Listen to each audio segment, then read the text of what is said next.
అప్పుడు ఆ భోజనం తింటూ ఆయన చెప్పాడంట, నాకు చేపలంటే చాలా ఇష్టం.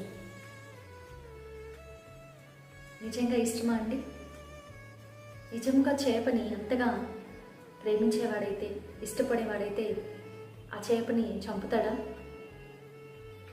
ఎందుకు చేప అంటే ఆ వ్యక్తికి ఇష్టము అని అంటే, ఆ చేప ఇస్తున్న ఆ టేస్ట్ అనేది తనకి చాలా నచ్చుతుంది. చేపను తిన్న తర్వాత తనకి వచ్చే ఫీల్ అనేది, ఆ అనుభూతి అనేది చాలా బాగుంటుంది. కాబట్టి అతను ఇంత ప్రయాసపడ్డాడు. ఈ లోకంలోని మనుషులందరూ కూడా ఇలాంటి వారేనండి. మన దగ్గర ఇచ్చేందుకు ఏదైతే ఉంటుందో దాన్ని బట్టే వారు మనల్ని చాలా ఇష్టపడతారు, చాలా ప్రేమిస్తారు. అయితే మనం మోసపోతున్నామని గ్రహించలేకపోతుంటాం.